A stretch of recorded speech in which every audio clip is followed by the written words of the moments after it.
and welcome back to another episode of Life Changing Challengers. Again, I'm your host, Brad Minus, and I am extremely lucky and just overwhelmed right now with having Sophia Torini with us. She's a clinical EFT practitioner. She's an NCS certified trainer. And if you don't know those acronyms, we're going to get there. I promise you. But either way, Sophia, how are you today?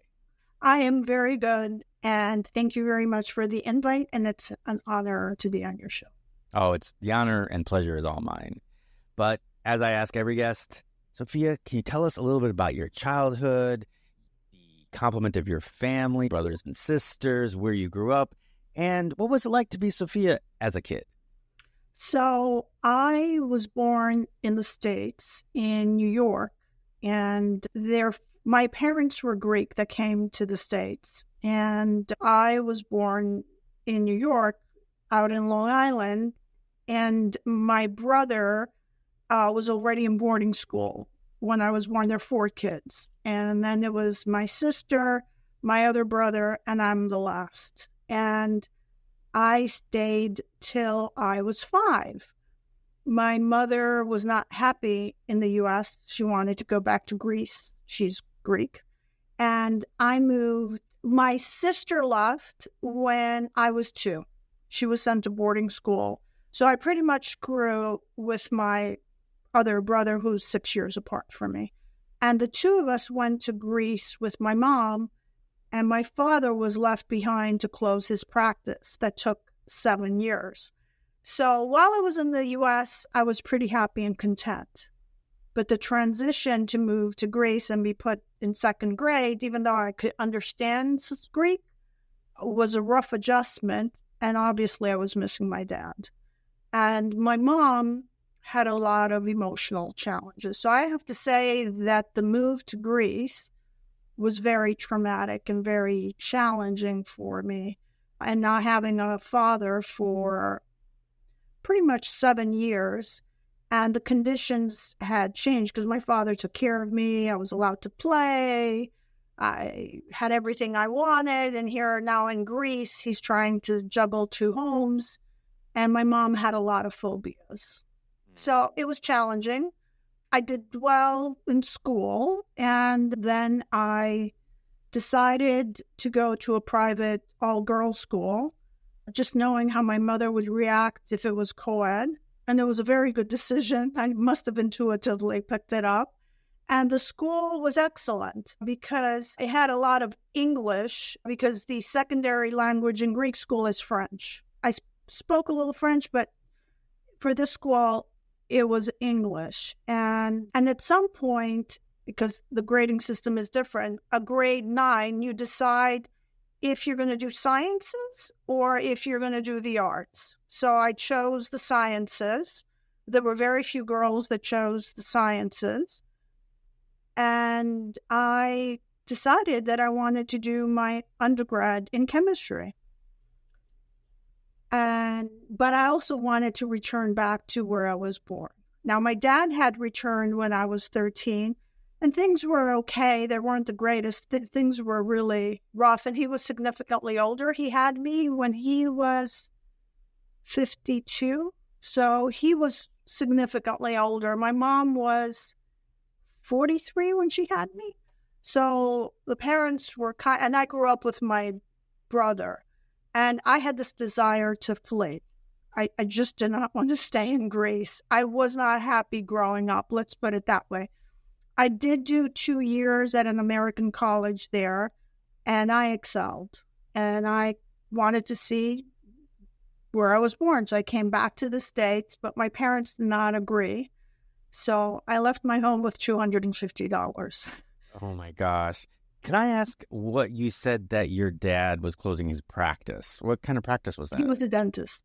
Oh, okay. That makes sense why 7 years. Yeah. Because he's probably had a big clientele, and he was probably torn between letting them go and stuff like that. And my dad loved the States. He was born here, but had the same thing. He grew up all his life in Greece. So my dad loved the States. It's so interesting that you said that you didn't like Greece, because to us, people had never been there, right? we're always thinking, oh, Greece, paradise, beaches and hills and old architecture and all that stuff. But to growing up in it, it was not what you thought it was. What was the biggest difference? The difference is girls were treated a little different. And that was a challenge for me. Girls don't go to sciences. Girls don't do this. Before I left Greece, I bought a motorcycle. I was 18 years old and I had this big motorcycle, and it was looked upon as something odd. And also, people did not work after they finished high school. And I needed to find a way to buy my motorcycle, but also to leave the country. I had a plan. So when I got the job, the guy was very nice. I was a teacher of English. I said I was 18 because I finished high school when I was 17.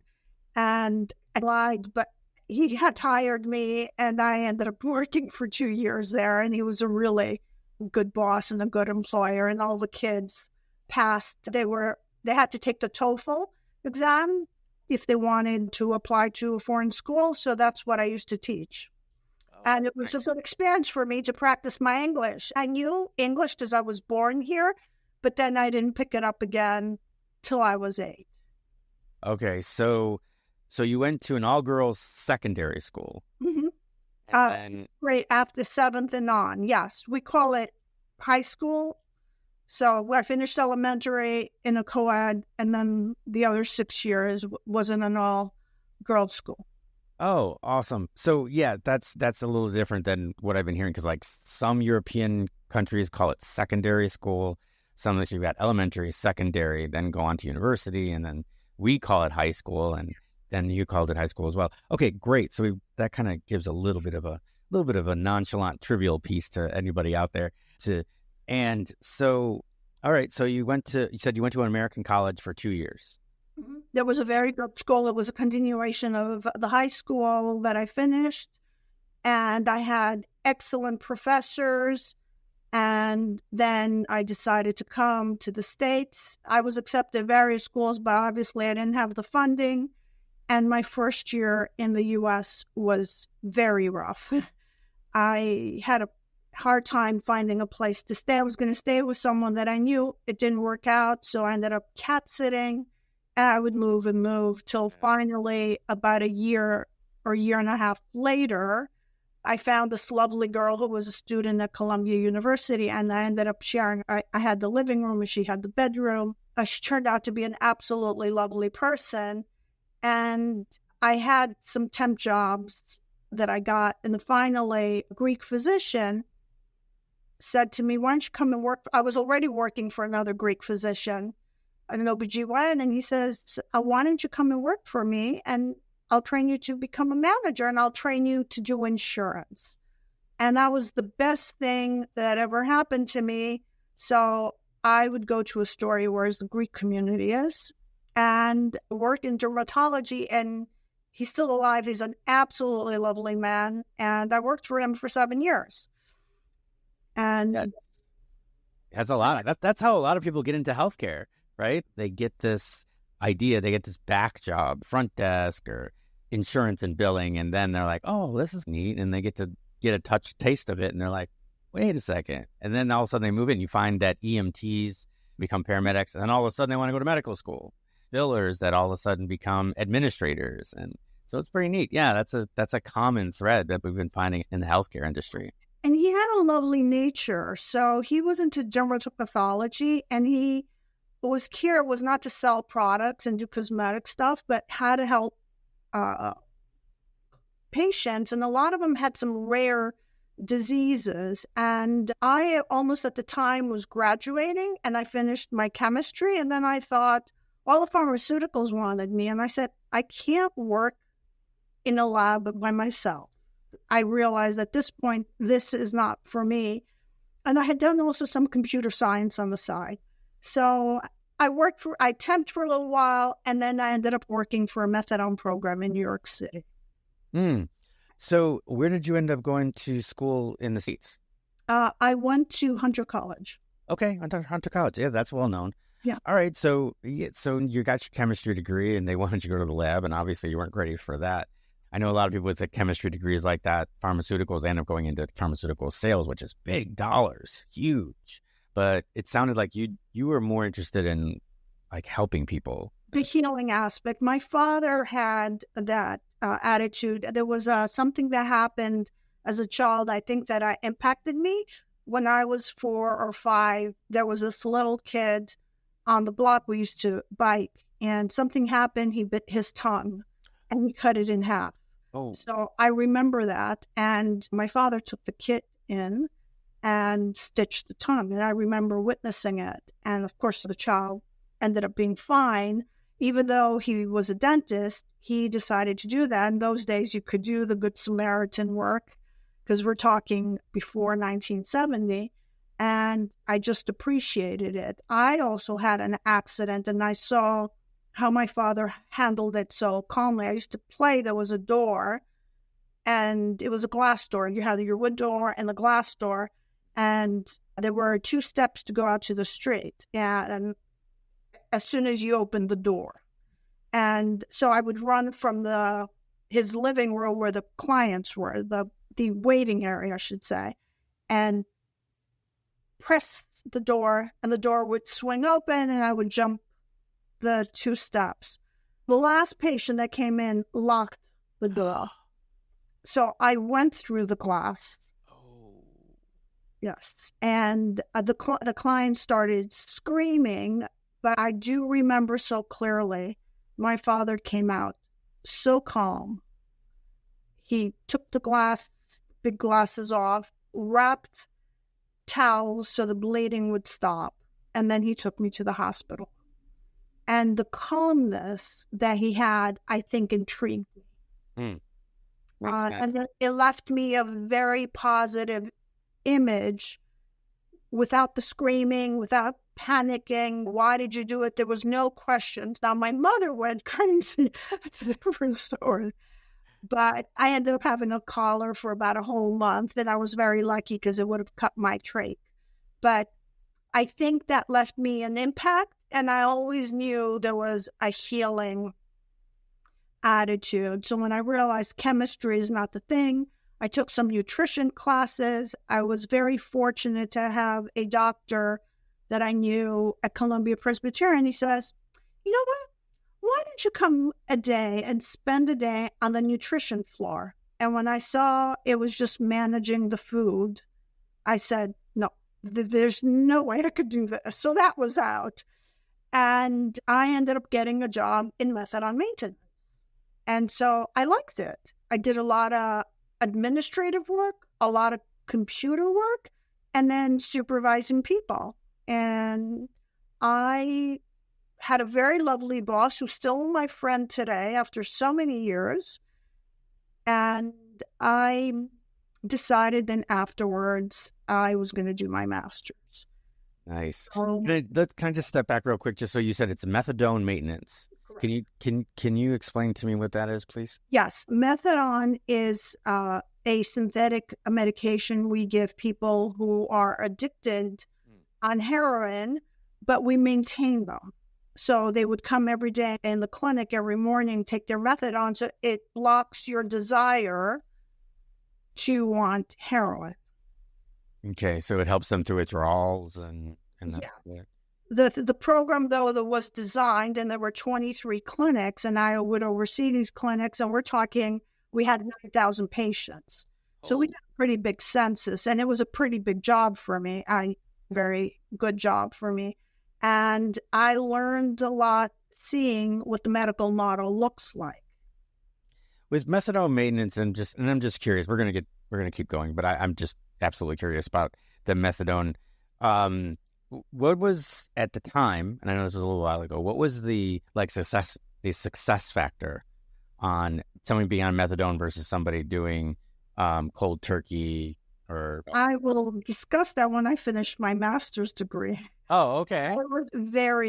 It wasn't, they were maintained for most of their life, and then eventually the patients would die from secondary ailments.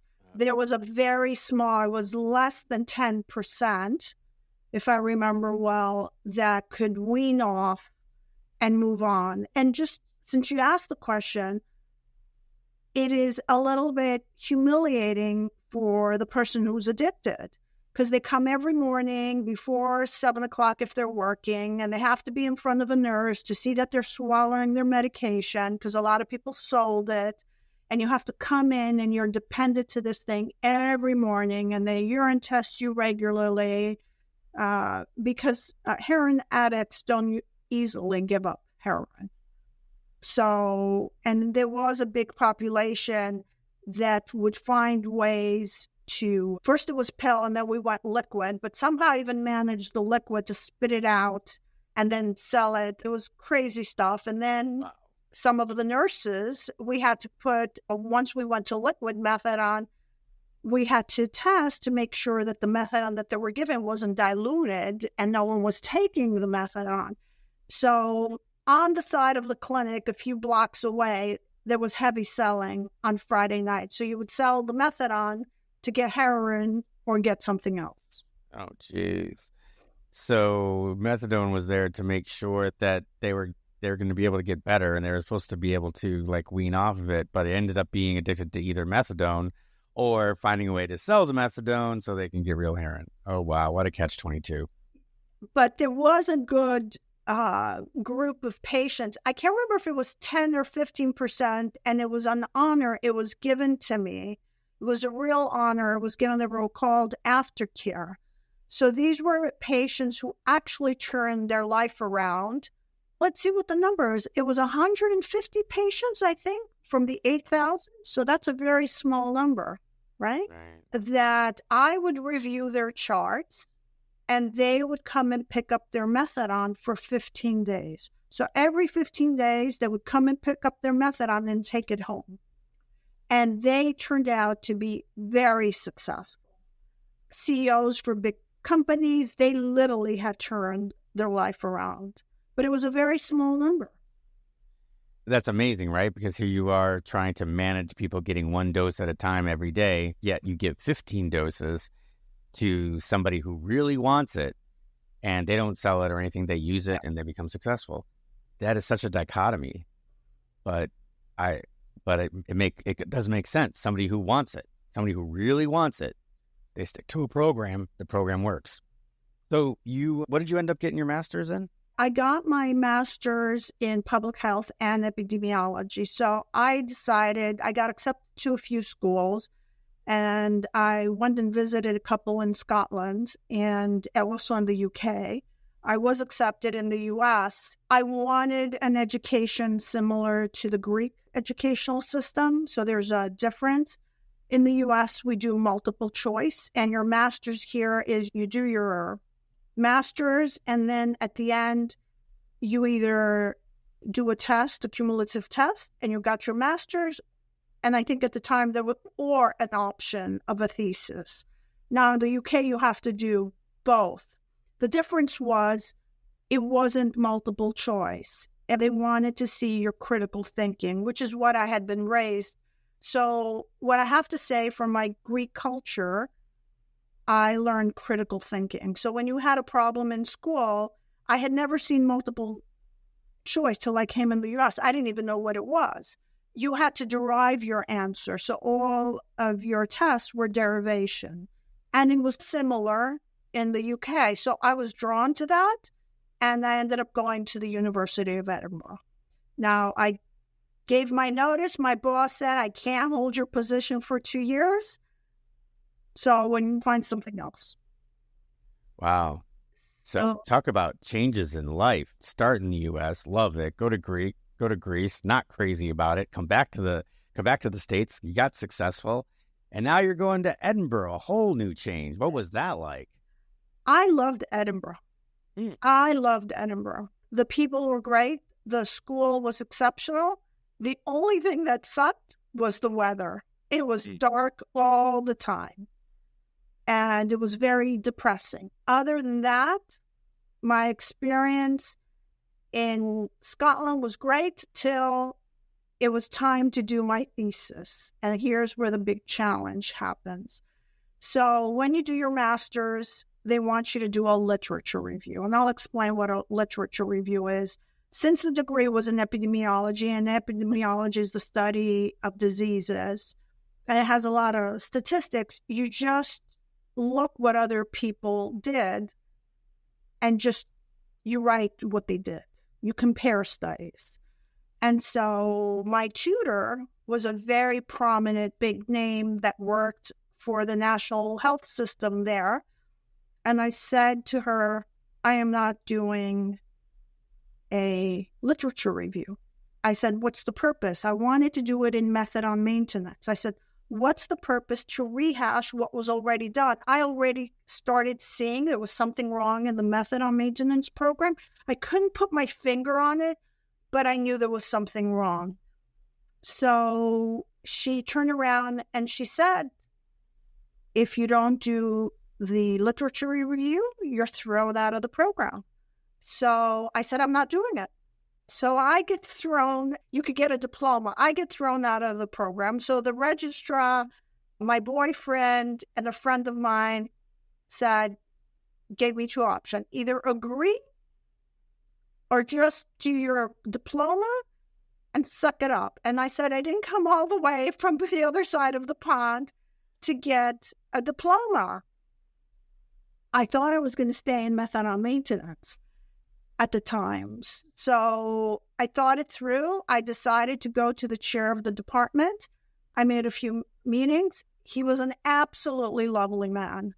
And I says, what would you like to do? I said, I want to do a critical appraisal of the effectiveness of methadone maintenance on patients. He says, that's a super big task.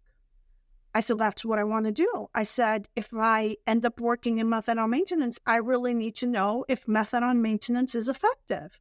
I do not believe in methadone. If methadone is effective, I do not believe in the maintenance model, which is 20, 30 years staying on it, because that's another addiction. So there was some back and forth, and he says, there's no tutors left. I can give you a PhD student who can tutor you. And then I would review, and if you don't pass, then you lost your opportunity. And since this went back and forth for about a month or two, I had to extend my stay for 2 more months. And so I said yes. The tutor was a lovely woman from Australia. I ended up working day and night, and I did pass. And what came out of it was very interesting. And I found out 20 years later, they implemented it in Scotland, actually more than 20 years later. So the research indicated that methadone maintenance on its own is not effective. You would have to give them social skills, occupational therapy, some emotional support, and some other support for between 2 and 5 years. So by anywhere between 2 and 5 years, you would have to wean them off. And there's a way to wean them off from methadone. You can't just wean them off just like that, because they're going to go through withdrawal, and it's a pretty bad withdrawal. But the key part is what they can stay on is 2 to 5 years max. But the other services are absolutely necessary in order for the person to be rehabilitated. You not give them occupational therapy, you not address their emotional needs. You have to give them some vocational support, some other skills for them to cope. That's really astute. And I had to totally praise you for that. Just the idea, your vision of it, right?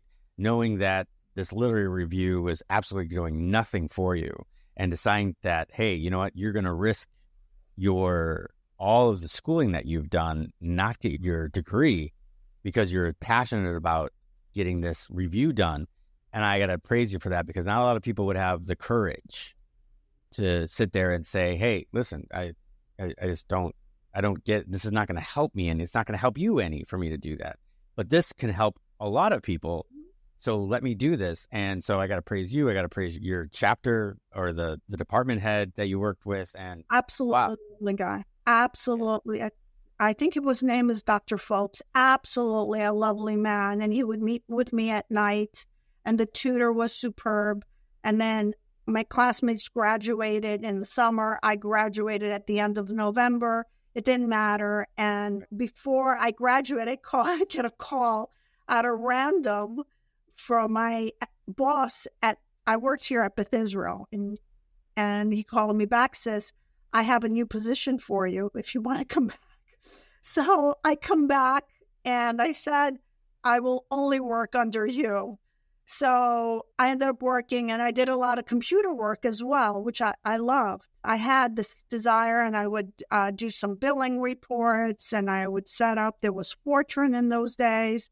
Oh my God! I can't believe you just said Fortran. That's hilarious. I'm in the IT field outside of coaching endurance athletes. Oh, wonderful. So when you said that is that's a blast from the past. Formula transfer.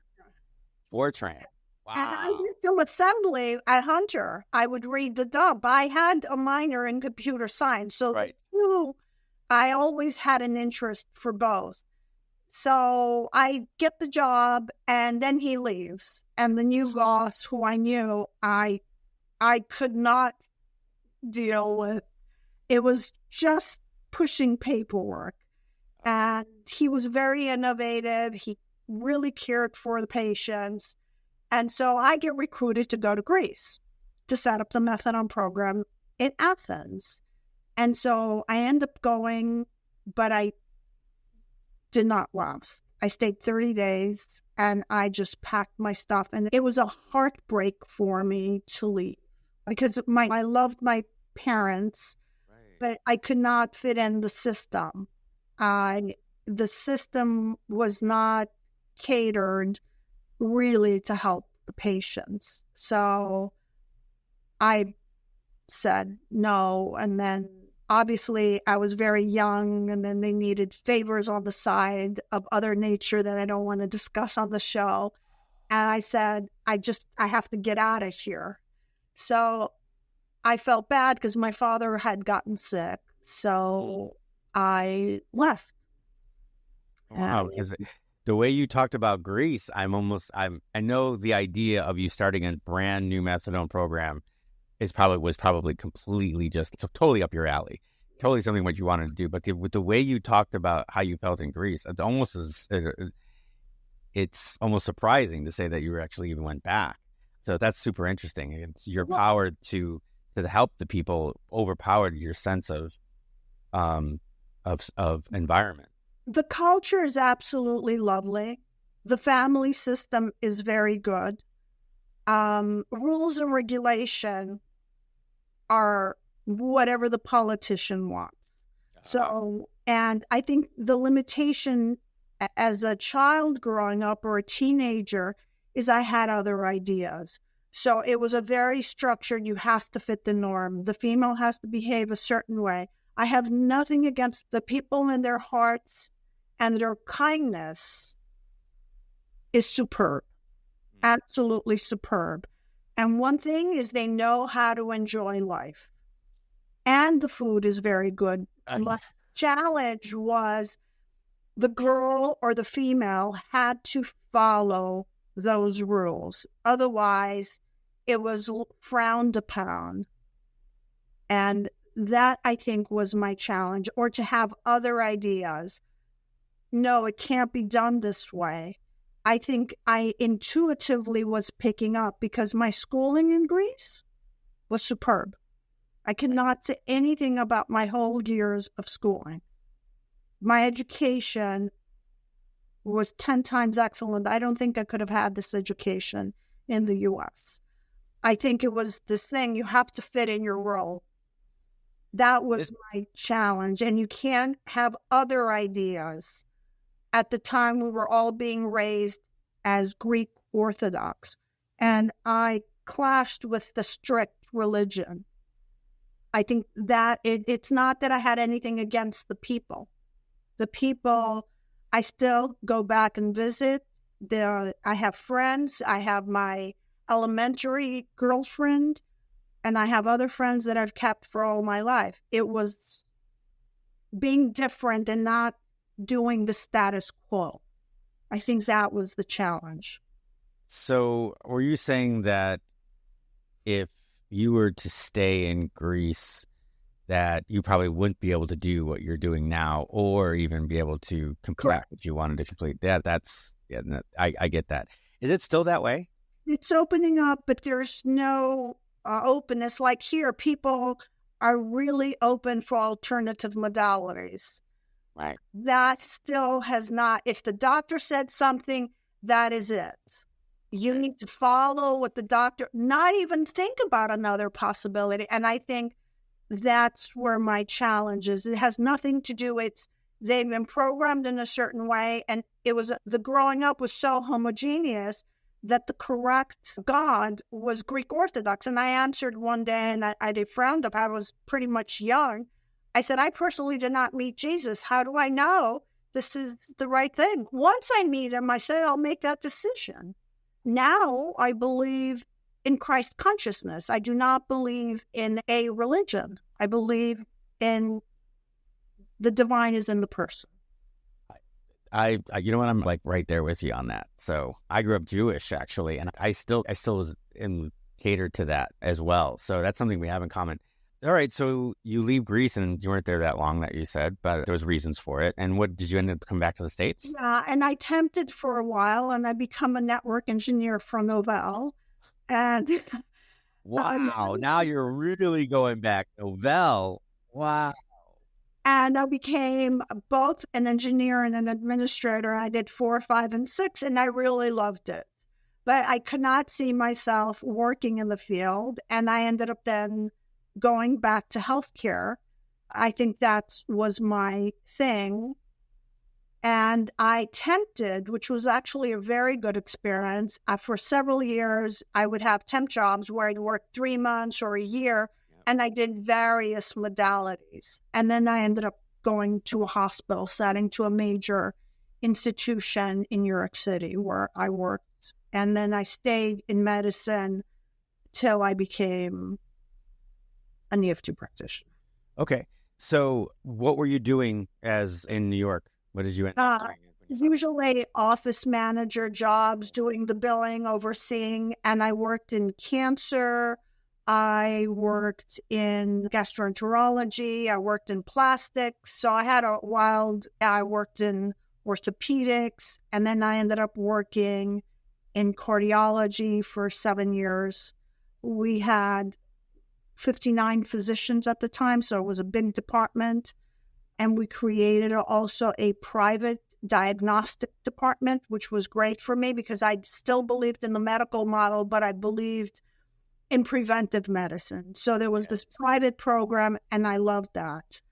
And then I switched to another department, and having seen all the way what they asked the patients to pre-authorize and whatever, and turning the patient away if they didn't have the pre-authorization, I designed what they now have, the concept of a medical record, because I had been a patient at the Mayo Clinic.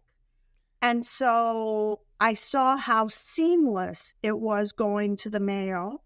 They had some paperwork that you did it by hand, but then when you went into the Mayo, they were moving to electronic.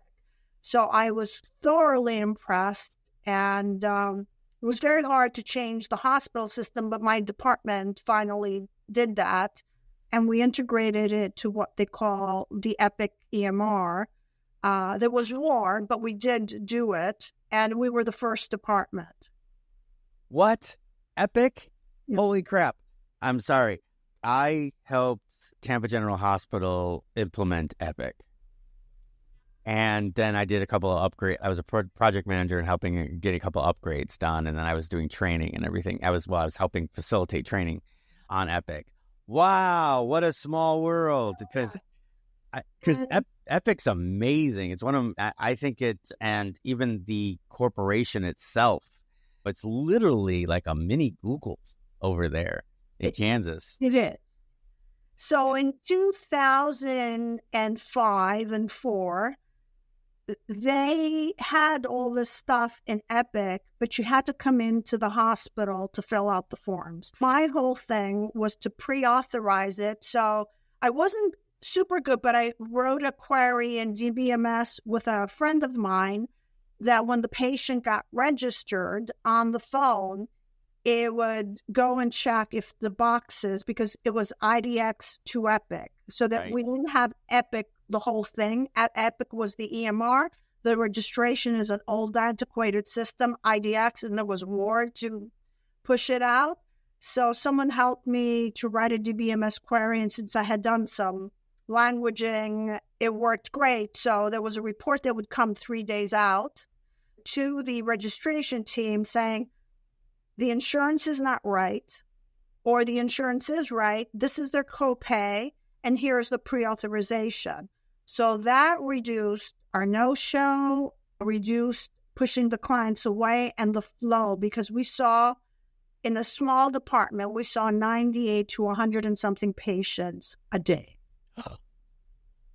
That's a lot. Yeah. Holy moly. So, but you were at the Mayo Clinic for a reason.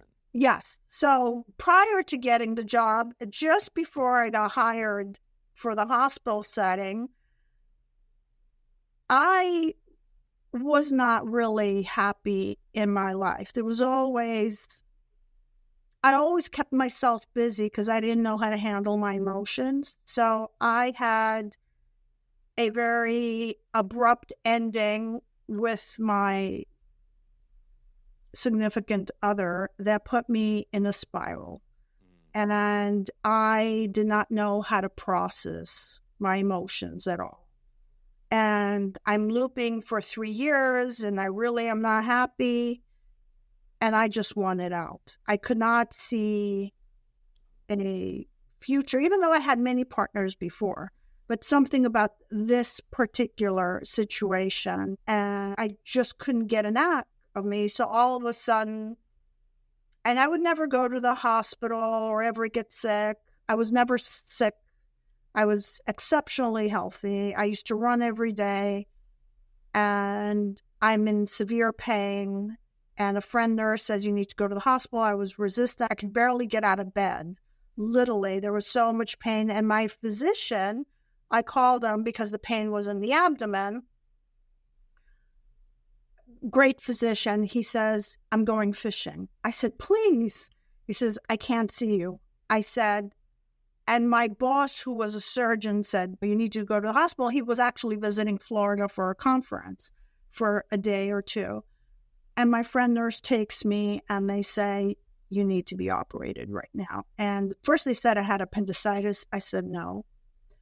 Then they came up with other things. I said, you have it wrong. And then they said, you have interception. And I said, no, I don't meet the criteria. I don't meet the H group. No, this is what you have. I was already now on morphine. I consented to a surgery I did not need. Oh, geez. And just the fact that you had been around it. And this is what I was talking about before, is people start in a very small position, a very entry-level position, and all of a sudden they get really interested. Mm-hmm. And they start taking in all that knowledge. And that's just like what you did, because you knew as they were pledging all these different diagnoses to you, which to me, that was the fact that they kept getting it wrong. That's a red flag. But the fact that, but you're still in pain.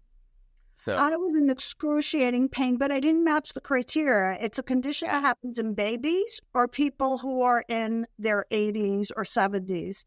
And I was in my 40s. I was actually turning 40. So the surgery takes place. I go unconscious. I was going to be reopened again because they took up my organs, put them back in. They couldn't find this interception. And I developed secondary conditions. To make a long story short, my lungs collapsed. I got pleural effusions. I got septic. I had a fever from before. That I did have, but now I can't breathe. And I did not like the mask and the stuff, and I wasn't a very compliant. I couldn't breathe with it. And they said, you have a few days to live. And my boss came to me, says, you need to make arrangements. I can't be the one to do it. My brother was in Greece. So at that point, I was so depressed. I said, I don't really care. I might as well just go. I'm out of this world. But somehow I'm not dead yet. And then my brother comes, and then a lovely nurse was her last day on the floor. I think she was an angel sent. And she said, "You're not coming alive out of this floor unless you do your own intervention. I know you're very bright, both of you, and you need to figure out what you're going to do." So we researched some weird stuff. There was clash within the hospital, and the hospital wanted me to force my brother to leave because he was a dentist. But my brother had already done some veterinary before, and he had general medicine. And on day 22, we asked for this. There were some complications. They gave me some medication. My heart almost stopped. They had to give me an antidote. The bottom line is I was in pretty bad shape. And a week before, my brother's, because I was on morphine, maybe it was 10 days before, and I'm being cautious to say this on this, but I started not taking my pills. And then my brother would bring me some Xanax from home because of the pain. And I would put the pills under the pillow, and he would take and throw them in the garbage. And then he removed my IVs. And there was a blood transfusion that I reacted, and he did not want me to have the second blood transfusion. He stopped the heparin because I was bleeding. And now I'm 93 pounds. I'm 127, so you can imagine. Yeah. Pretty bad shape. But we did get neostigmine, and kindly enough, after a lot of force, it was my boss's son who gave it to me because I literally forced them. A surgeon has to give them. He was a gastroenterologist. I said, "I worked for your dad. I've done all these favors. You need to do something." I literally cornered him, and he gave me a double dose. And your body's supposed to return in 20 minutes, but it didn't. It returned in 8 hours, and they wanted to operate. So the head chair of the department says, didn't work. We're going to remove your intestine. And my brother and I cursed and said, "Over my dead body." He says, "By Monday, she'll burst." He says, "If she burst by Monday," this was a Friday. And my brother gets angry, and he says, "Give her a chance. Her body hasn't worked in 22 days. I know what the textbook says." 8 hours later, there was some life back in the organs because the organs were shutting down.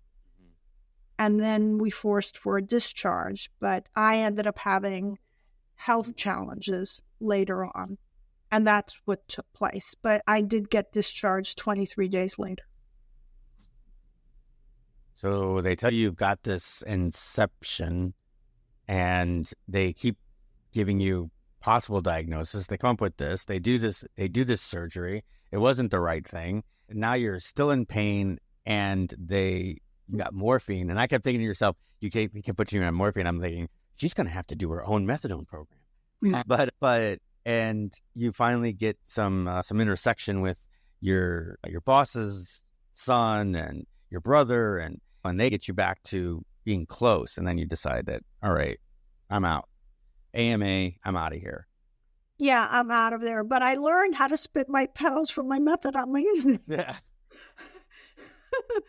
My methadone maintenance clients, they had the tricks because the nurse would come and she says, "Let me see you swallow it." And I just knew the pills were making me sick. And yes, the morphine I loved, it would give me a high, but I knew eventually, I don't know if that we give to end stages people morphine, and I had already been 20-something days, so my breathing was getting so shallow, I could not breathe anymore.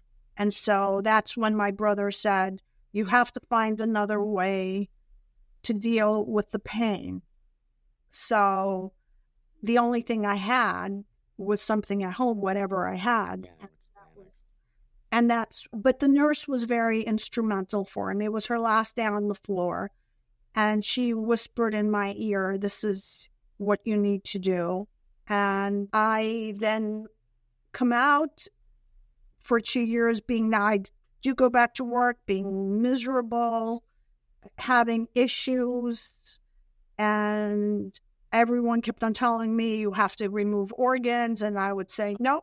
And I go to the Mayo and I love it. I would have to go 3 times a year, stay 2 weeks at a time, try to do some rehabilitation, and I would cope.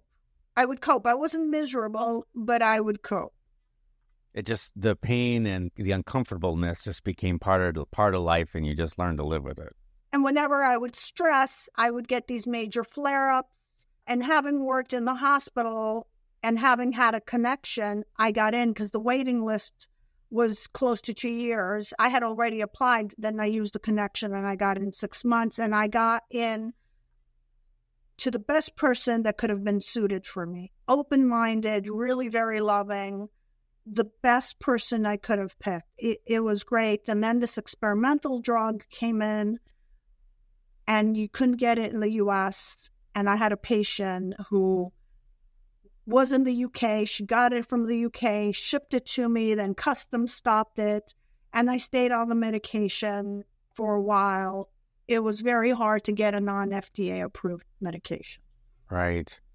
And that medication, did that turn everything around for you, or did it just make it a lot easier to make it a lot easier? I would have a lot of headaches and side effects, but I could function and I could cope. So my organs were working well till I'm highly stressed again in 2016, and now nothing's working. So I go back to the Mayo twice, and pretty much my medications are not working.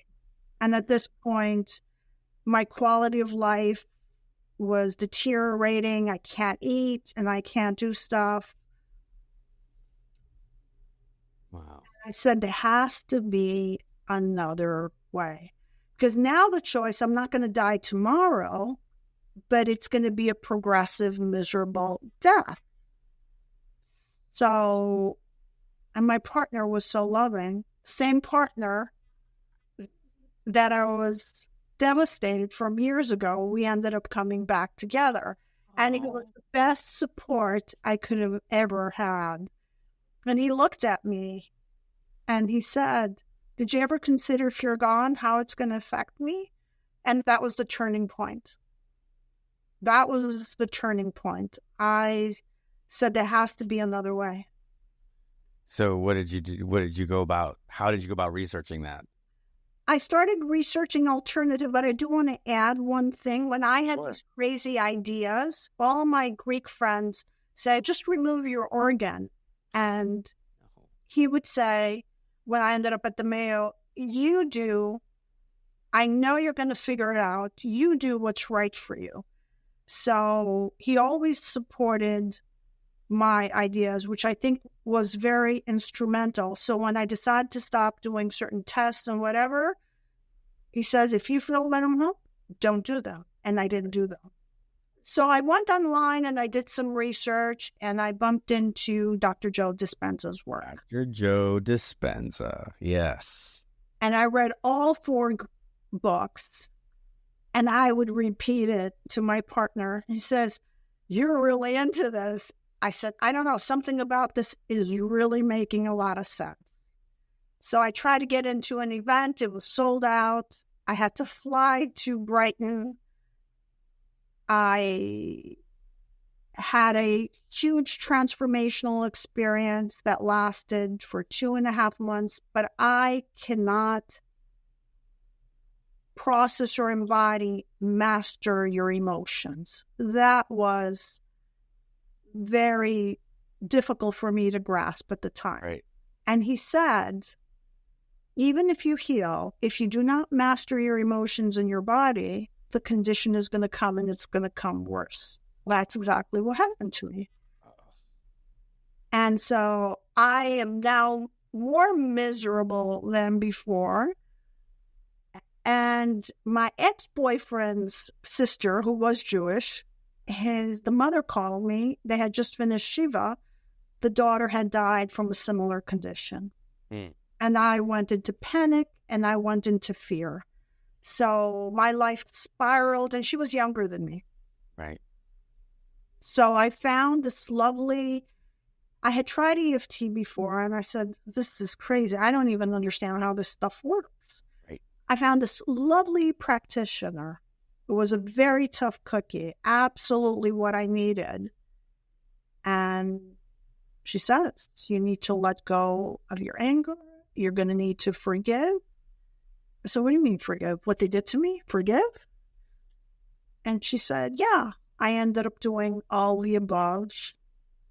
And then I got off my meds. Took me 8 months. Okay, so we covered a couple of things, and it's in the title of your titles down here. So EFT, that's emotional functional training. EFT, emotional freedom technique, and the reason it's called EFT because it's the one that we measure. So we do clinical trials on it. So emotional freedom technique. So can you give us a little bit of definition of what that entails? Absolutely. So let me give a preface from what I understand from Dr. Joe's work, and I'm also a firm believer. The body is electric, and it has an electromagnetic field around it. And the cells communicate with electrical charges. When the charges don't communicate well between, and there's not a certain voltage, there's static and deterioration on the body. So all disease is a lowering of frequency. When the person dies, what do? We take 2 paddles and we put it on their heart to revive them.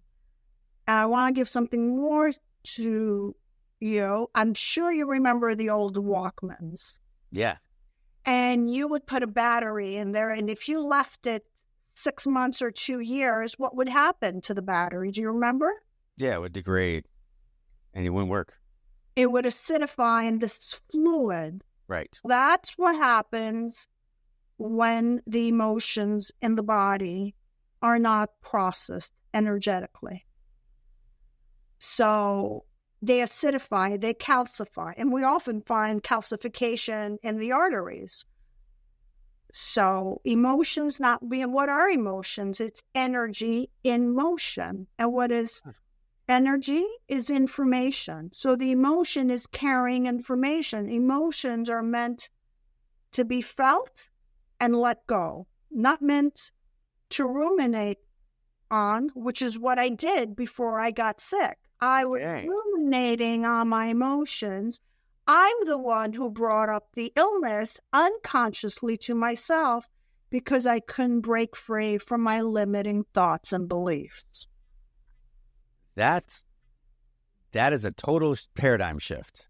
When we think of this, we think of psychiatry, psychology, the whole bit is this, hey, this is just these emotions that we have. It really has no physiology to it. It's like, all right, id, ego, you just need to change the way you think and get rid of this and blah, blah, blah. But there's actually a science behind it. It makes a lot more sense when you say it. That we have to look at these emotional responses as electricity and as an electrical message. And the message is supposed to go from one place to the other. So you process the information and then let it go. Correct. And that's what it's meant to do. But we have a lot of us, just the fact that people that hold grudges, that stirring, that degrading of emotions that's within you. Absolutely. So let me make one minor correction. So the thoughts are electrical. The emotion, when you have a wire, and I'm sure you know it from computers, around the wire there's an electromagnetic field. So the electrical wire creates an electromagnetic field. The emotions are electromagnetic. Okay. So an emotion holds many thoughts and limiting beliefs. And I will address what EFT is once I give this explanation. So when you're angry, actually when you have a limiting thought, I can't believe he did it, how dare they do it to me, and you keep on ruminating on that, neurotransmitters, neuropeptides get released from the brain, from your limbic brain to be exact, from your neocortex to your limbic, and they go down your spinal cord and they activate the hormonal system. And what do? It goes down your spinal cord and you have two adrenal glands. It starts squirting adrenaline. Once you have adrenaline, now you're in the loop. Now, there's a secondary thing that happens so besides being stuck in the loop where you can't get off the looping thoughts because the cycle is not broken, you've activated your sympathetic nervous system. The sympathetic nervous system now is going to produce cortisol, and we know what cortisol does. So now you're headed for disease. Right. So that's what I did prior to getting sick. I was just doing this unconsciously. So EFT, what is it? It's a combination between cognitive therapy and tapping on the acupressure or meridian points around the body to shift or to move energy. And what EFT does, the research indicates, it downregulates six genes of stress. One of them is cortisol. It resets the amygdala, which is your fear center. And for traumatic memories, there's a way to process them. They are reset in the hippocampus because you're always replaying your past in your head. And you're predicting your future based on your past. All you need to do is take your past and replaster it in the future with new characters. Because that's what we're doing when we're looping.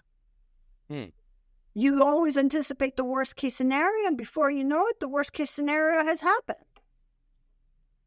Interesting. So we're actually manifesting our own future if we remain in that loop. The same way I manifested those unfortunate conditions, I kept on saying, I want out. What did I attract? An experience that was going to take me out. That's all I kept on saying. I want out. I can't take this. I can't process this. I want out. I got something. It took 3 years, but I almost got out. Oh, that's incredible. That's that whole adage of if you think you can't, you won't. If you think you can, you will. Correct. Now that makes a lot more sense now to me. Because again, we think of thoughts and feelings as just that. It's just thoughts and feelings, and you can think about it, you can get rid of it or not. But for those that do, you're actually hurting yourself. Correct.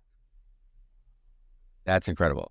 Even if they're not manifesting, let's assume you don't buy into that model. Though we do know that there's a few experiments in neuroscience that the brain knows about 6 seconds before what image is going to be projected, and it's changed in the brain. So if it's a negative image, the fear center gets activated.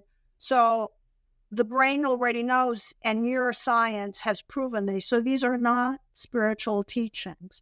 And we do know, because we use electroencephalograms, we do know that the thought is electrical.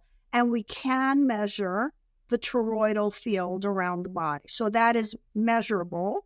And there was a famous physician called Dr. David Hawkins, a psychiatrist, who did the maps of consciousness and measured the frequency for every emotion. And he said, anything below courage, which was fear, apathy, angry, judgment, is life depleting. Everything above that is now enabling the body. And I can go a little bit more into it, but let's finish what EFT. So EFT is a modality that helps you feel the emotion and let it go. And emotions are meant to last 90 seconds to 2 minutes when we don't ruminate on them. It takes a while to get there, and you just feel them, and people feel the energy either going up or going down, or they feel a knot. A lot of people, when they're anxious, they get a knot in their stomach, and they can feel that. And Chinese medicine has associated an organ for each emotion. So liver holds anger, the kidneys hold fear, the hearts hold heartache, and certain conditions have an emotional story besides it. So I also had pneumonia in the hospital. So pneumonia is feeling powerless and being attacked from the world and not being able to cope. So that's where EFT with some other modalities, which is called metaconsciousness, tie in together, and the person can start healing those emotional blocks in their body. I'm flabbergasted here. I'm mind blown. The idea that you had mentioned that emotions were meant to be felt and let go in 90 seconds to 2 minutes. I always tell my clients, I'm like, when you cross the finish line and you're really angry at how you did, you're just basically, I can't believe I did it that way. I feel like I failed and blah, blah, blah. And I always tell them, I'm like, all right, you're allowed to yell, scream, and cry for 20 minutes. And then you need to let go and start thinking about the next race. And I say the same thing about the other side as well. Is if they came across it and they hit their goal and they're excited, you know what I mean? I say the same thing because there's always another goal to hit. Let's go up. Savor it for 20 minutes and then go. Now you got me thinking. Now I need to tell them, all right, no, you get 90 seconds to 2 minutes on the negative side, and you get 20 minutes on the positive side. You can't do that in the beginning. So eventually this is going to come naturally. In the beginning, my anger would last for weeks. Right. Okay, so then I shortened down to days. Now, I don't always get, like this morning, depends on what emotion. This morning in meditation, I was able to see the grief come and leave when you sit with the body. The key here is not to tell, we can just tell them how long they're meant to last, but we can't force them to it because they have so much accumulated emotion from before and it's a learning experience. So the focus should be, once they're aware, how long you're going to stay in it, and then let the person, because I went down gradually. You can't. The person can't, because now we're going to shut them down. What do you mean? I can't do it in 90 minutes. Brad is nuts. What do you say? 90 seconds. What is he saying? There's no emotion that can go. To take it further advanced, the Buddha has some information where he breathes into the emotions and he pushes it out. I am not as evolved to that point to do that yet. But that's the ultimate goal. All right. Okay. So that I will say that when I was given that, when I was told, hey, listen, you're done with the race, you didn't feel good about it, and you just feel like you just totally failed, you get 20 minutes. That was the best advice I ever got. One of the best advice I ever got, because I literally timed myself. I come across and I'm like, God dang it. And my coach was like, you're allowed to yell, scream, cry, blah, blah, blah, blah, whatever you need to do. But when that timer goes up at 20 minutes, it's time for you to start looking forward at that point. And that was some of the best advice, because I would ruminate it on for weeks. Now, it wouldn't be as emotional. It wouldn't be like pulling at my heartstrings or anything. It would still be there. Like every time I'd think about how badly I did or where I tended to fail myself, it would still tug here.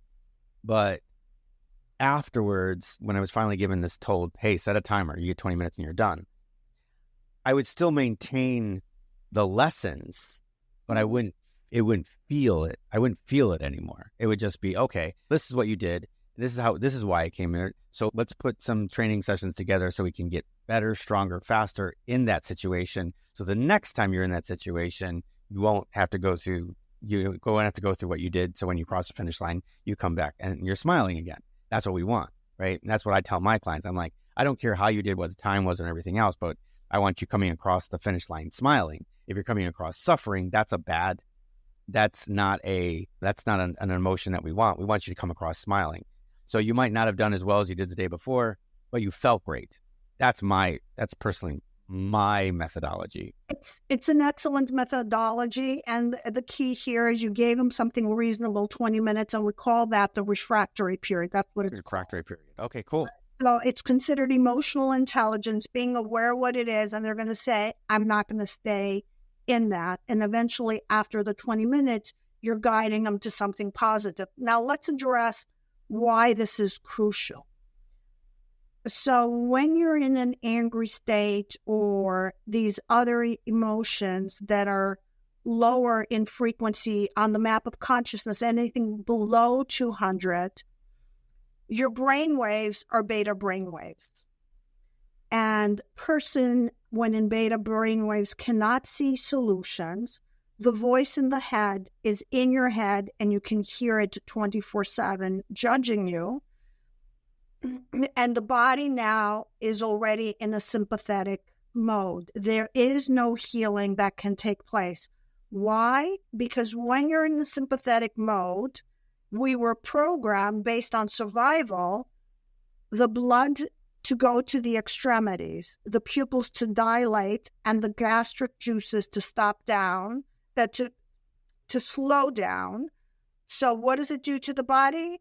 There's no way you can digest any food. Why most people nowadays have all these conditions digestive-wise.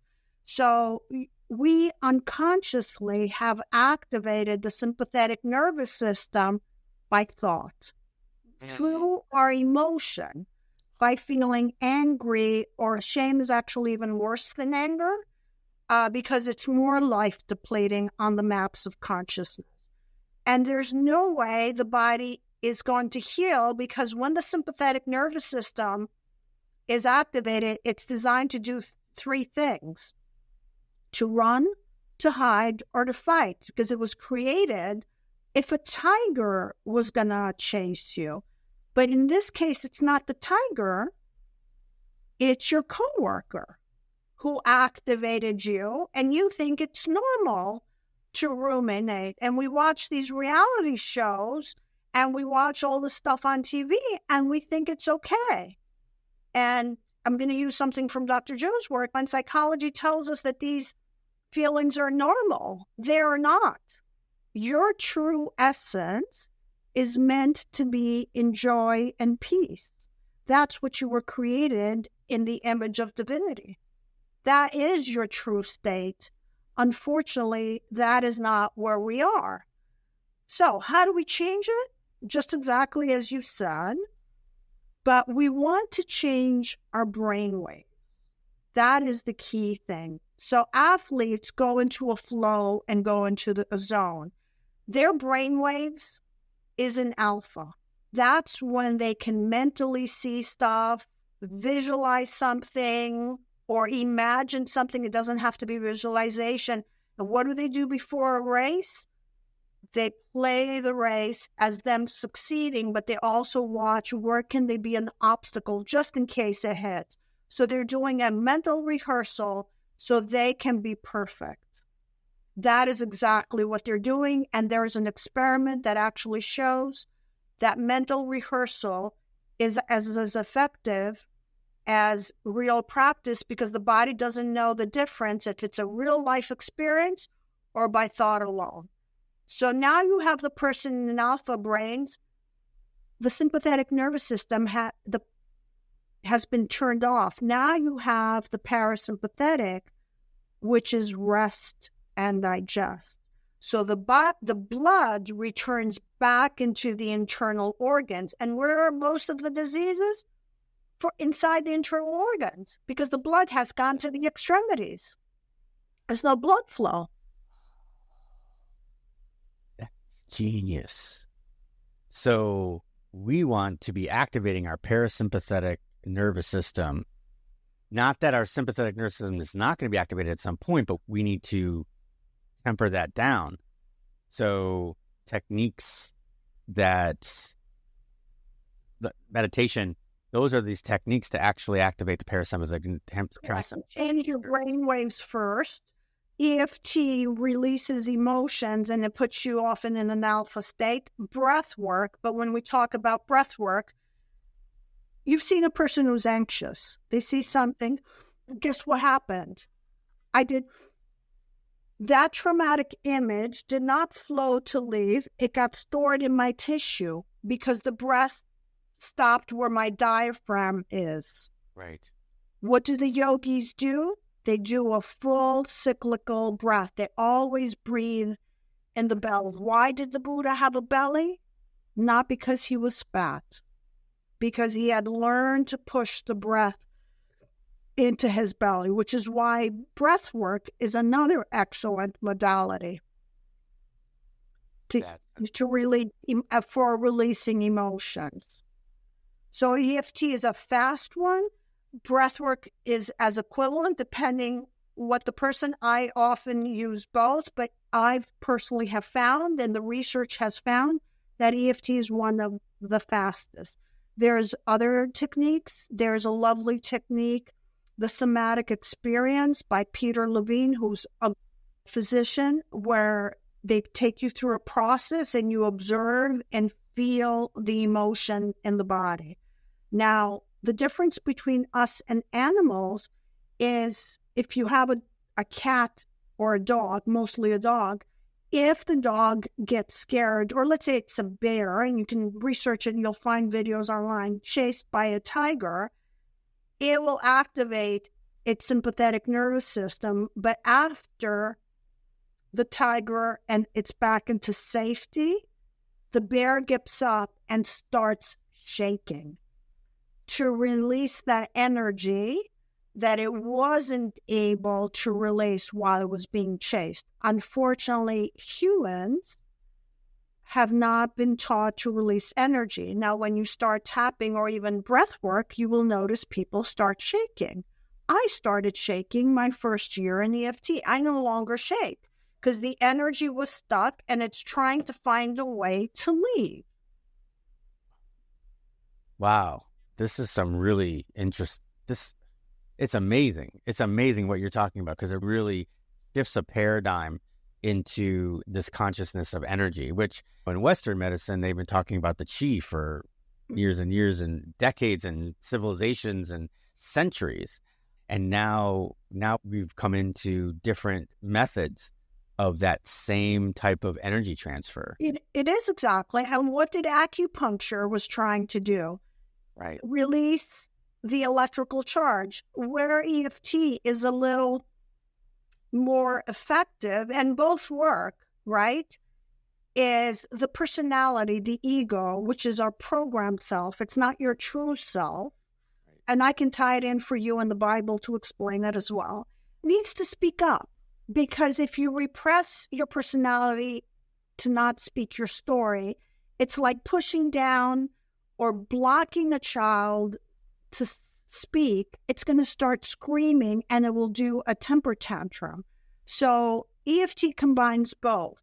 You allow that voice, those traumas from early childhood, because all of your traumas, you asked me about my upbringing, all of my patterns were created by the ages from 1, they usually say, to 7. And the reason they say is because your brain waves change, and I'll explain. So between the ages of 1 and 7, the baby sleeps for 6 months because they're in delta brain waves. Then later on, they go to alpha brain waves. You are very programmable in delta and alpha. There is no cognitive filter for the child to say, it's not going to happen to me. So whatever they're seeing or whatever they experience becomes their reality. And where does that get stored?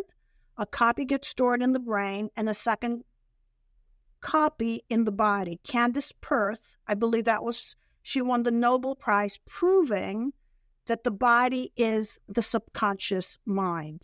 So every cell of your body has part of that emotion stored. And where are the memories stored? Between 2 neurons. I'll explain to you how you can prune those 2 neurons. So now you already have a filter based on your experience as a child and certain beliefs you acquired unwillingly, what's going to happen in the world. So if you grew up in where everybody drank, there's a good likelihood you're going to drink. There are the few. Sometimes the soul is a little different and saw the pain of the alcoholic, and they will do everything to not become an alcoholic, but they often go through the stage and they heal it. So there's usually that option. That happens often enough. Or they will do the opposite because the pain was so big, but somehow they had someone in their family or something in their environment that showed them the contrast. Because in this reality, we learn by contrast. Let me tie it in with methadone maintenance or even alcoholism. Why does the person take drugs or shoot heroin? They know it's bad for them. Afterwards, they feel crappy. It's not that they feel great. But the moment they're doing it, they get a high. And the reason they need the high is because the emotion they're feeling, they have no coping skills because we were not taught how to feel our emotions. So it's better for them for the 10 minutes to get the high for the heroin or half hour actual, whatever it is, versus feeling that emotion because in the beginning you can't get out the hamster wheel, the looping thoughts, those endless nights that you can't go to bed. What happens to you when you can't go to bed? Your brain is in beta brainwaves. That's why you're looping and you can't fall asleep. You need to be in delta. That's just something that's a mind-blowing experience right there. Just to be thinking that there's an emotional way around this. Let's start to get a conclusion here.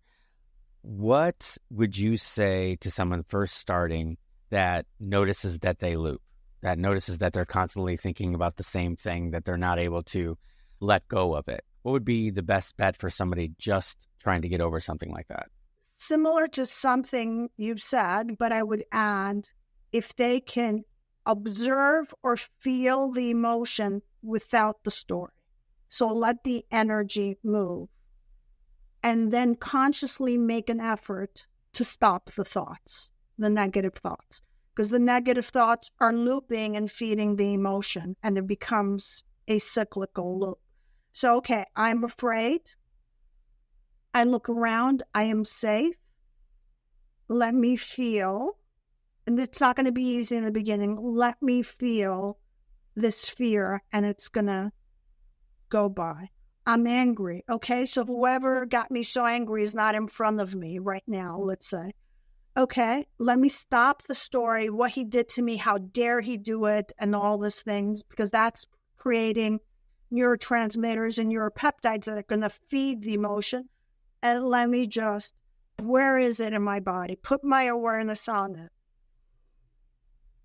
Just feel it. You want to hit a pillow? Go ahead and hit a pillow on a chair. Don't go and hit a person. And I don't suggest call the person and start cursing them. I do not recommend any of the two.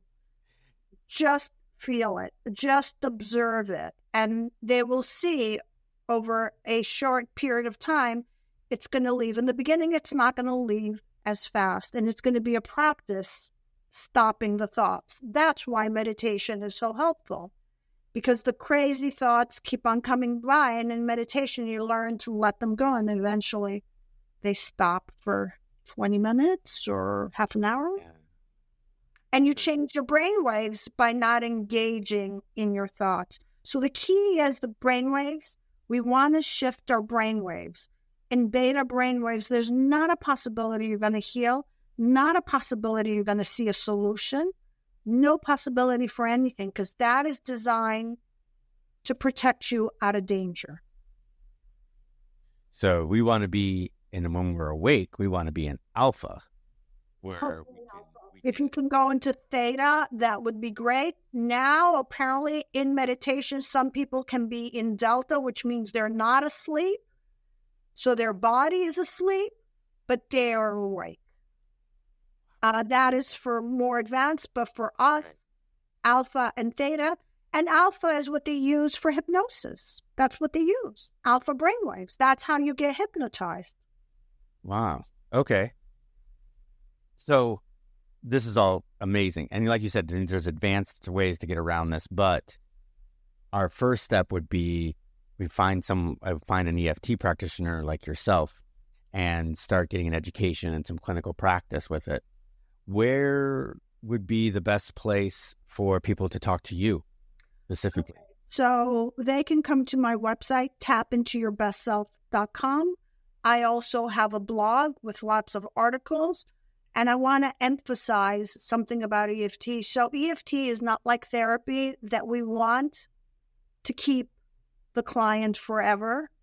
I personally actually teach the person the tools so they can do it on their own. So when I work with clients, they may have 2 sessions a week, but they've been taught how to tap by themselves in between the sessions. And I usually recommend minimum 20 minutes a day that they learn how to self-regulate, because it's about regulating your body. I'm pretty sure you give them skills, similar skills like I do, to practice, because this is not about a dependency.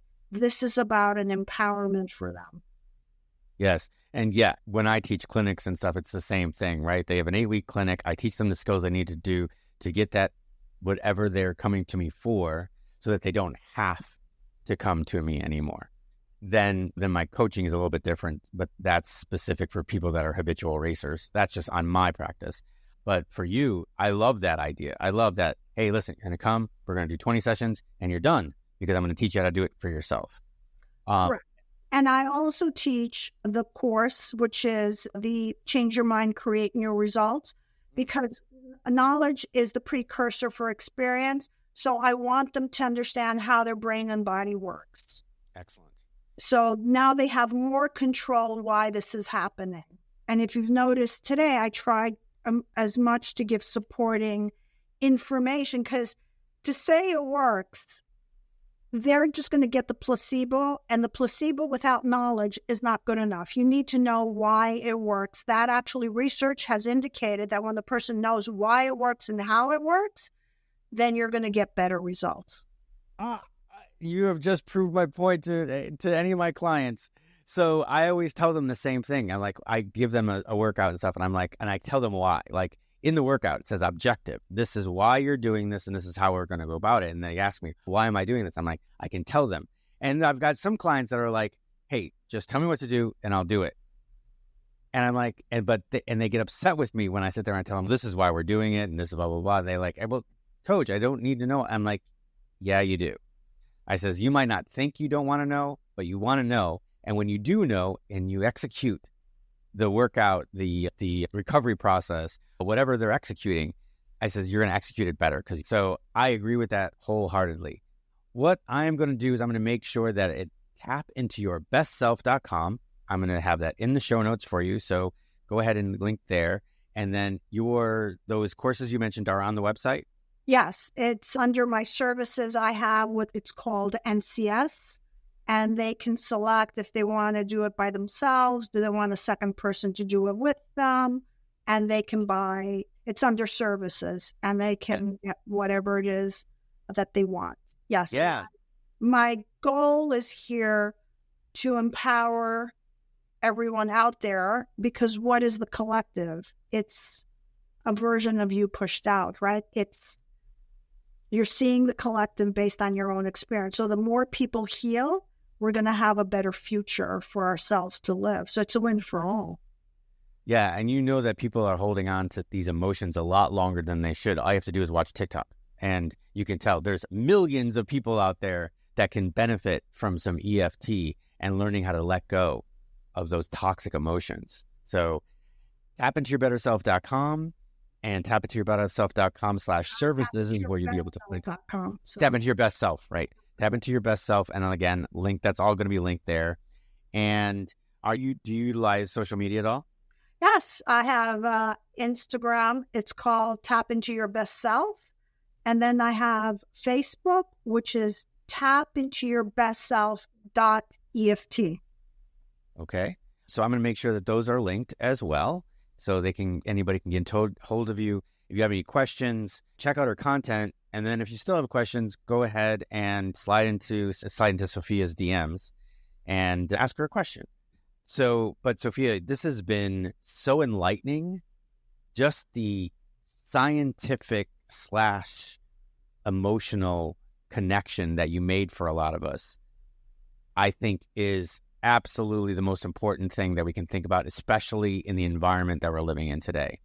So you keep doing what you're doing and bringing it to as many people possible, because I think it's so important. It's just so important.